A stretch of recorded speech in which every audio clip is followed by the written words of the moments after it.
एक समय की बात है। एक राज्य में एक प्रतापी राजा राज करता था। एक दिन उसके दरबार में एक विदेशी आगंतुक आया और उसने राजा को एक सुंदर पत्थर उपहार में दिया। राजा वो पत्थर देख बहुत प्रसन्न हुआ। उसने उस पत्थर से भगवान विष्णु की प्रतिमा का निर्माण कर उसे राज्य के मंदिर में स्थापित करने का निर्णय लिया और प्रतिमा निर्माण का कार्य राज्य के महामंत्री को सौंप दिया। महामंत्री गांव के सर्वश्रेष्ठ मूर्तिकार के पास गया और उसे वो पत्थर देते हुए बोला, महाराज मंदिर में भगवान विष्णु की प्रतिमा स्थापित करना चाहते हैं। 7 दिवस के भीतर इस पत्थर से भगवान विष्णु की प्रतिमा तैयार कर राजमहल पहुंचा देना। इसके लिए तुम्हें 50 स्वर्ण मुद्राएं दी जाएंगी। 50 स्वर्ण मुद्राओं की बात सुनकर मूर्तिकार खुश हो गया और महामंत्री के जाने के उपरांत प्रतिमा का निर्माण कार्य प्रारंभ करने के उद्देश्य से अपने औजार निकाल लिए।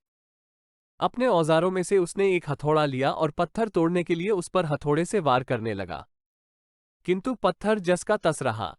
मूर्तिकार ने हथौड़े के कई वार पत्थर पर किए, किंतु पत्थर नहीं टूटा। 50 बार प्रयास करने के उपरांत मूर्तिकार ने अंतिम बार प्रयास करने के उद्देश्य से हथौड़ा उठाया, किंतु ये सोचकर हथौड़े पर प्रहार करने के पूर्व ही उसने हाथ खींच लिया कि जब 50 बार वार करने से पत्थर नहीं टूटा तो अब क्या टूटेगा। वो पत्थर लेकर वापस महामंत्री के पास गया और उसे ये कह वापस कर आया कि इस पत्थर को तोड़ना नामुमकिन है, इसलिए इससे भगवान विष्णु की प्रतिमा नहीं बन सकती। महामंत्री को राजा का आदेश हर स्थिति में पूर्ण करना था, इसलिए उसने भगवान विष्णु की प्रतिमा निर्मित करने का कार्य गांव के एक साधारण से मूर्तिकार को सौंप दिया। पत्थर लेकर मूर्तिकार ने महामंत्री के सामने ही उस पर हथौड़े से प्रहार किया और वो पत्थर एक बार में ही टूट गया। पत्थर टूटने के बाद मूर्तिकार प्रतिमा बनाने में जुट गया।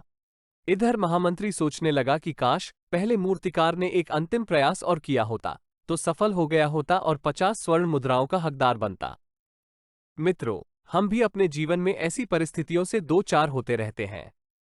कई बार किसी कार्य को करने के पूर्व या किसी समस्या के सामने आने पर उसका निराकरण करने के पूर्व ही हमारा आत्मविश्वास डगमगा जाता है और हम प्रयास किए बिना ही हार मान लेते हैं।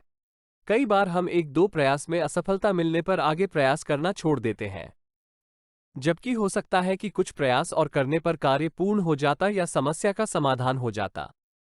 यदि जीवन में सफलता प्राप्त करनी है तो बार बार असफल होने पर भी तब तक प्रयास करना नहीं छोड़ना चाहिए जब तक सफलता नहीं मिल जाती।